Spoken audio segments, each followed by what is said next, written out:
Hi, my naam is Jana Diekeson. Vandag gesels ons oor probleme binne in ons kategese groepe. Nou het julle al probeer tuin maak. Nou ek self is nie 'n vreeslike goeie tuinier nie. Kyk, ek sien altyd hierdie verskriklike mooi plante en kleurvolle blomme. En dan is ek verskriklik opgewonde oor die potensiaal wat hierdie blom of plant binne behou. Die belofte van groei en vernuwing. Maar dan onthou ek dat elke plantjie moet versorg word. Ek moet kyk na watter tipe grond die plantjie moet ingeplant word, die water wat dit benodig. Party plante floreer in die son. Ander soek meer skadu. Party plante moet nie naby mekaar geplant word nie. En ander plante doen juis goed as dit langs mekaar groei. Ja nee. Om 'n tuinier te wees bevat 'n fyn aanvoeling en 'n passie vir die plantjies waarmee jy werk. Wel, dieselfde is waar vir ons kategese groepe. Soos ek gesê het, vandag gesels ons oor probleme in hierdie groepe. Baie maal sukkel ons met verskillende persoonlikhede of leerstyle binne 'n groep. Ons moet onthou dat net soos verskillende plante kry ons verskillende behoeftes. Kinders wat verskillende karaktereienskappe het, ander wat sterk persoonlikhede het en ander wat net 'n anderste manier het van doen en wat nie so goed ontvang word altyd in die groep nie. Soms is ons groepe baie divers.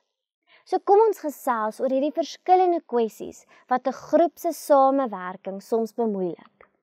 Die eerste is groeplede wat oorneem. Nou ons almal het hulle in ons kategese groepe. Soms vrolik hulle ons dag op, want hulle hou nie op praat nie. Maar ander dae kry ons maar die ander klomp jammer en ook onsself wanneer ons nie 'n woord inkry nie. 'n Goeie plan vir hierdie tipe kind is om hierdie kinders 2-2 met mekaar te laat gesels. Laat hulle na die tyd vir mekaar echo wat hulle gehoor het. Julle kan ook vra dat hulle posters maak of dit wat hulle hoor opvoer. Dit help dat hulle fyner luister. Geef verskillende groepe ook verskillende vrae, sodat almal weet hulle moet op hulle tone dink. Dan het ons ook groepslede wat nooit praat nie. Ons weet dat ons graag samewerking in 'n groep aanmoedig, maar daar is tog daardie kinders wat net nog nie tuis voel nie. Geef vir hulle tyd, laat jou kategese groep 'n veilige ruimte word. Leer hulle ken. Begin vra waaroor stel hulle belang, sodat jy kan saamgesels oor iets wat hulle passie prikkel. Laat groeplede ook 2-2 gesels, sodat hulle eers gemaklik voel, in plaas van om in die groot groep terugvoering te gee. En dan natuurlik, vra oop vrae. Soms is ons kinders bang om te antwoord, bang dat daar verkeerde antwoorde is. Maar wanneer ons 'n ruimte skep waar hulle antwoorde ook as ingewerk kan word en deel word van die tema, voel hulle ook makliker veilig. Dan het ons kinders wat baie aandagafleibaar is en sommer woelig is. Skuif hulle uit mekaar uit of dink mooi wanneer jy groepsindelings doen. Geef hulle 'n verantwoordelikheid of 'n werkie wat net hulle sin is, sodat hulle weet dat as almal op hulle staat maak vir hierdie spesifieke werk.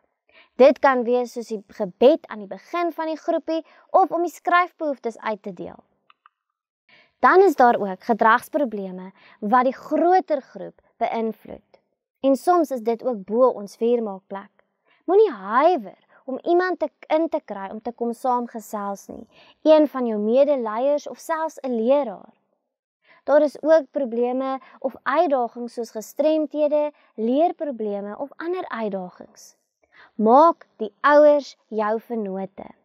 Dink ook hoe kinders op ander maniere kan betrokke wees en ook kan deelneem. En herinner kinders dat ons 'n span is en ons saamwerk. Elkeen het 'n doel en 'n taak in hierdie kategese groep.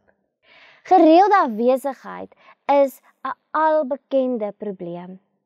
Maar daar's baie keer baie goeie redes daarvoor. Vind uit wat is die kinders se redes hiervoor. Ouers is moontlik geskei of daar is dalk 'n vervoeruitdaging. Indien daar nie 'n verskoning gemaak word nie, laat weet die ouers dat ons hulle kind mis en ons hulle graag in ons groepe wil hê. Tieners kan ons ook self kontak. Net soos ons moet nadink en oplees oor verskillende plantjies en hoe ons hulle moet benader en vir hulle sorg, moet ons dieselfde doen met die kinders en die tieners in ons kategese groepe. Dalk het jy al gewonder, hoe moet ek 'n spesifieke plantjie hanteer? Het hierdie plantjie meer son nodig, meer skadu nodig, meer kunsmis of 'n bietjie meer liefde? Niks keer jou om bietjie navorsing te doen en te gaan dink, watter verskillende tipes kinders en karaktereienskappe het jy in jou kategese groep nie? En waar kan elkeen sy doel en taak vind? Ter afsluiting gebruik die meegaande hulpbronne om verder te gesels.